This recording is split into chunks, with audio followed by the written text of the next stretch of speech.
Well, this week Washington is all abuzz with million-dollar bonuses and AIG and bailout packages. If the president tomorrow afternoon stepped in front of the microphones and said, now is the time to do comprehensive immigration reform, Daniel, what kind of reception would he get? Yeah, I think the timing is not good. I think we need to deal with this problem. It's just gotten worse over the years. But one, there's a lot on the table. The public's attention is divided. When you're in a recession, it's hard to argue that there are labor shortages in even particular sectors. But I think sometime this year, certainly in this term, this Congress, President Obama and the Congress should turn their attention to comprehensive immigration reform. You know, when we come out of this recession in 2009, 2010, we're going to be right back where we've been in years past. Two fundamental economic and demographic trends are driving low-skilled immigration to the United States. Continued demand in normal times for low-skilled labor. Our economy, most of the jobs that our economy creates are better-paying jobs, higher-skilled service jobs, but we're still creating jobs that require fewer skills. And at the same time, the pool of Americans who've traditionally filled those jobs, lower-skilled Americans, Americans who don't have a high school diploma, that number is decreasing. We're getting older, we're getting better educated. So we have this long-term structural mismatch between labor market demands and the supply of native-born Americans. So as soon as we come out of this recession, we're just going to be right back where we were, where there's going to be low-skilled, illegal immigration into the United States. We can either continue to fight this losing enforcement-only battle or change the immigration system. And I think President Obama and the current Congress have a historic opportunity to fix our immigration system so that it reflects both economic realities and our deeper values as Americans. Daniel, when you look at the political prospects for immigration reform, we've got a Republican Party that did not do very well among Latino voters the last time, in part because of the last immigration debate. And a Democratic Party that seems a little risk-averse, wants to keep its majority, wants to keep everybody loving them the next time around. This doesn't seem to offer much upside for anybody. Well, let me maybe inject a note of optimism. I think it's unrealistic to think they'll deal with it in the next few weeks. There's just too much on the table. But, you know, we've got the summer, we've got the fall after they come back from the August recess. Often there's a lot accomplished there. And, you know, we've had 2 or 3 election cycles where at least a faction of the Republican Party has tried to demagogue illegal immigration. It hasn't worked, to put it mildly. And so I think both parties have learned something. And as you said, the Republican Party is split. You've got people like John McCain and Jeff Flake of Arizona and John Kyle and others who want to deal with this issue in a pragmatic way. President Bush himself, I think in one of his finer moments, grasped this issue and understood that it's the right thing to do, and it's politically smart. I think Hispanics look at the immigration issue, even if they've been here for 5 generations, and they see it as a kind of litmus test of people's attitudes towards Hispanics.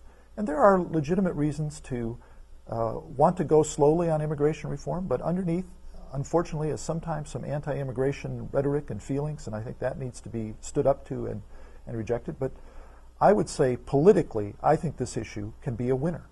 You know, President Bush came out. I was in the East Room of the White House when he gave his speech in January of 2004, a very fine speech, pro-immigration speech, pro-immigration reform. He won re-election. He won 40% or more of the Hispanic vote. It has shown itself that you can grasp immigration reform and do well at the polls. And I think the Democrats would do well to learn from that. They should grasp this issue. The Republicans let it slip from their hands. They had an opportunity. The Democrats should grasp this issue and get something done for the nation's interest.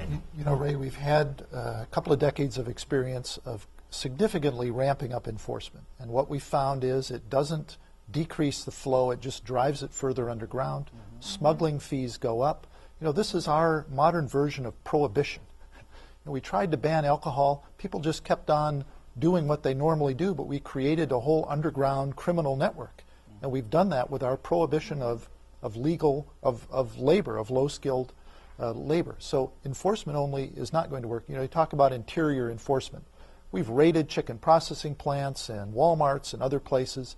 You know, within days, low-skilled workers have come in and replaced those that are deported. It's just a losing strategy, and Americans are going to pay for it. You know, if we have a system where every American has to have their employment status verified.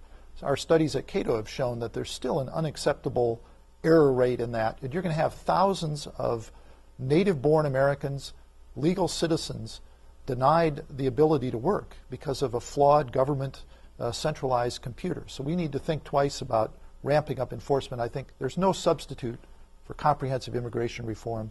I think President Obama and this Congress have an opportunity to get the job done. How come no politician goes to the country and says, I have in my hand a $1 strawberry. All strawberries will be $1. Mm-hmm. All heads of lettuce will be $5. Let's talk about what it would really mean to have our entire workforce native-born and legal. Let's talk about what a house would cost. Let's talk about what a restaurant meal or a hotel cost would stay. Let's really have an economic argument. We seem to be having half an economic argument. Only the ways it hurts you and none of the ways it benefits you. Ray, I think Americans understand that. And that argument has been made. But also Americans care about this being a nation of laws. Mm-hmm. And that's why I think these half measures are going to be unsatisfying. I don't think Hispanics, non-Hispanic Americans, nobody's happy with 12 million people living in a kind of legal twilight zone in an underground economy. Until we address that, bring them above ground, we're going to be wrestling with the same problem. I think there is a historic opportunity here to get this done. I think the previous election cycles have shown that you can address this issue in a sensible way and not be punished at the polls. I think we need to do that, and these half measures can be dealt with in the context of broader immigration reform, but there's really no substitute for changing our system so that peaceful, hardworking people can come to this country, as they've done since the beginning of our heritage here in the United States, and taken these jobs that need to be done. You know, one thing we haven't spoken about is I think President Obama is going to have to face down some dissidents in his own party. Last time we debated comprehensive immigration reform in the Senate, there were the usual suspects on the Republican conservative side, but there were some, let's be frank, some pro-union, more liberal Democrats who I think were trying to sabotage comprehensive immigration reform, loading it down with prevailing wage language and just making it unworkable, basically gutting the temporary worker program, which I think is the heart of successful immigration reform. In 1996, we had two of the three legs of the stool. We had enforcement and legalization of the population here, amnesty, call it what you want,